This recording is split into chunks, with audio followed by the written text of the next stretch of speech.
सियावर रामचंद्र की जय। मेरे प्यारे देशवासियों, राम राम। जीवन के कुछ क्षण ईश्वरीय आशीर्वाद की वजह से ही यथार्थ में बदलते हैं। आज हम सभी भारतीयों के लिए, दुनिया भर में फैले राम भक्तों के लिए ऐसा ही पवित्र अवसर है।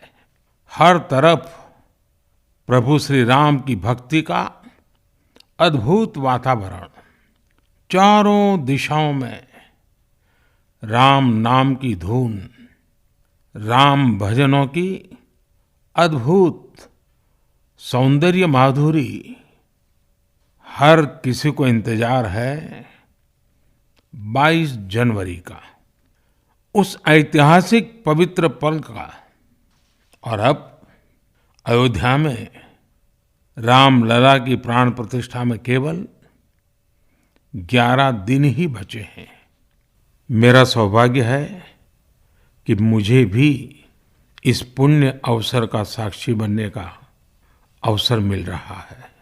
ये मेरे लिए कल्पनातीत अनुभूतियों का समय है। मैं भावुक हूँ, भाव विह्वल हूँ। मैं पहली बार जीवन में इस तरह के मनोभाव से गुजर रहा हूँ। मैं एक अलग ही भाव भक्ति की अनुभूति कर रहा हूँ। मेरे अंतर मन की ये भाव यात्रा मेरे लिए अभिव्यक्ति का नहीं, अनुभूति का अवसर है।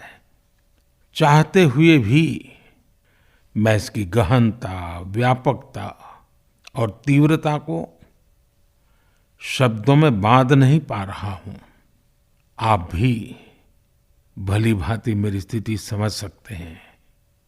जिस स्वप्न को अनेकों पीढ़ियों ने वर्षों तक एक संकल्प की तरह अपने हृदय में जिया, मुझे उसकी सिद्धि के समय उपस्थित होने का सौभाग्य मिला है। प्रभु ने मुझे सभी भारतवासियों का प्रतिनिधित्व करने का निमित्त बनाया है। निमित्त मात्रम भव सव्यसाचिन। ये एक बहुत बड़ी जिम्मेदारी है। जैसा हमारे शास्त्रों में भी कहा गया है, हमें ईश्वर के यज्ञ के लिए, आराधना के लिए स्वयं में भी दैवीय चेतना जागृत करनी होती है। इसके लिए शास्त्रों में व्रत और कठोर नियम बताए गए हैं, जिन्हें प्राण प्रतिष्ठा से पहले पालन करना होता है। इसलिए आध्यात्मिक यात्रा की कुछ तपस्वी आत्माओं और महापुरुषों से मुझे जो मार्गदर्शन मिला, उन्होंने जो यम नियम सुझाए हैं, उसके अनुसार मैं आज से 11 दिन का विशेष अनुष्ठान आरंभ कर रहा हूं। इस पवित्र अवसर पर मैं परमात्मा के श्री चरणों में प्रार्थना करता हूं, ऋषियों, मुनियों, तपस्वियों का पुण्य स्मरण करता हूं और जनता जनार्दन जो ईश्वर का रूप है, उनसे प्रार्थना करता हूं कि आप मुझे आशीर्वाद दें, ताकि मन से, वचन से, कर्म से मेरी तरफ से कोई कमी ना रहे। साथियों, मेरा ये सौभाग्य है कि 11 दिन के अपने अनुष्ठान का आरंभ मैं नासिक धाम पंचवटी से कर रहा हूं। पंचवटी वो पावन धरा है जहां प्रभु श्री राम ने काफी समय बिताया था। और आज मेरे लिए एक सुखद संयोग ये भी है कि आज स्वामी विवेकानंद जी की जन्म जयंती है। ये स्वामी विवेकानंद जी ही तो थे जिन्होंने हजारों वर्षों से आक्रांतित भारत की आत्मा को झकझोरा था। आज वही आत्मविश्वास भव्य राम मंदिर के रूप में हमारी पहचान बनकर सबके सामने है। और सोने पर सुहागा देखिए, आज माता जीजाबाई जी की जन्म जयंती है। माता जीजाबाई जिन्होंने छत्रपति शिवाजी महाराज के रूप में एक महामानव को जन्म दिया था।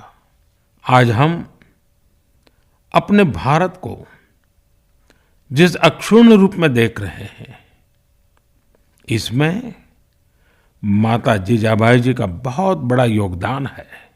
और साथियों, जब मैं माता जीजाबाई का पुण्य स्मरण कर रहा हूं, तो सहज रूप से मुझे अपनी माँ की याद आना बहुत स्वाभाविक है। मेरी माँ जीवन के अंत तक माला जपते हुए सीताराम का ही नाम भजा करती थी। साथियों, प्राण प्रतिष्ठा की मंगल घड़ी, चराचर सृष्टि का वो चैतन्य पल, आध्यात्मिक अनुभूति का वो अवसर, गर्भगृह में उस पल क्या कुछ नहीं होगा। साथियों, शरीर के रूप में तो मैं उस पवित्र पल का साक्षी बनूंगा ही, लेकिन मेरे मन में, मेरे हृदय के हर स्पंदन में 140 करोड़ भारतीय मेरे साथ होंगे। आप मेरे साथ होंगे, हर राम भक्त मेरे साथ होगा, और वो चैतन्य पल हम सबकी साझी अनुभूति होगी। मैं अपने साथ राम मंदिर के लिए अपने जीवन को समर्पित करने वाले अनगिनत व्यक्तित्वों की प्रेरणा लेकर जाऊंगा। त्याग तपस्या की वो मूर्तियां, 500 साल का धैर्य, दीर्घ धैर्य का वो काल, अनगिनत त्याग और तपस्या की घटनाएं, दानियों की, बलिदानियों की गाथाएं। कितने ही लोग हैं जिनके नाम तक कोई नहीं जानता, लेकिन जिनके जीवन का एकमात्र ध्येय रहा है भव्य राम मंदिर का निर्माण। ऐसे असंख्य लोगों की स्मृतियां मेरे साथ होगी। जब 140 करोड़ देशवासी उस पल में मन से मेरे साथ जुड़ जाएंगे, और जब मैं आपकी ऊर्जा को साथ लेकर गर्भगृह में प्रवेश करूंगा, तो मुझे भी एहसास होगा कि मैं अकेला नहीं, आप सब भी मेरे साथ हैं। साथियों, ये 11 दिन व्यक्तिगत रूप से मेरे यम नियम तो है ही, लेकिन मेरे भाव विश्व में आप सब समाहित है। मेरी प्रार्थना है कि आप भी मन से मेरे साथ जुड़े रहें। रामलला के चरणों में मैं आपके भावों को भी उसी भाव से अर्पित करूंगा जो भाव मेरे भीतर उमड़ रहे हैं। साथियों, हम सब इस सत्य को जानते हैं कि ईश्वर निराकार है, लेकिन ईश्वर साकार रूप में भी हमारी आध्यात्मिक यात्रा को बल देते हैं। जनता जनार्दन में ईश्वर का रूप होता है, ये मैंने साक्षात देखा है, महसूस किया है। लेकिन जब ईश्वर रूपी वही जनता शब्दों में अपनी भावनाएं प्रकट करती है, आशीर्वाद देती है, तो मुझ में भी नई ऊर्जा का संचार होता है। आज मुझे आपके आशीर्वाद की आवश्यकता है, इसलिए मेरी प्रार्थना है कि शब्दों में, लिखित में अपनी भावनाएं जरूर प्रकट करें मुझे आशीर्वाद जरूर दें। आपके आशीर्वाद का एक एक शब्द मेरे लिए शब्द नहीं, मंत्र है। मंत्र की शक्ति के तौर पर वो अवश्य काम करेगा। आप अपने शब्दों को, अपने भावों को नमो ऐप के माध्यम से सीधे मुझ तक पहुंचा सकते हैं। आइए हम सब प्रभु श्री राम की भक्ति में डूब जाएं। इसी भाव के साथ आप सभी राम भक्तों को कोटि कोटि नमन।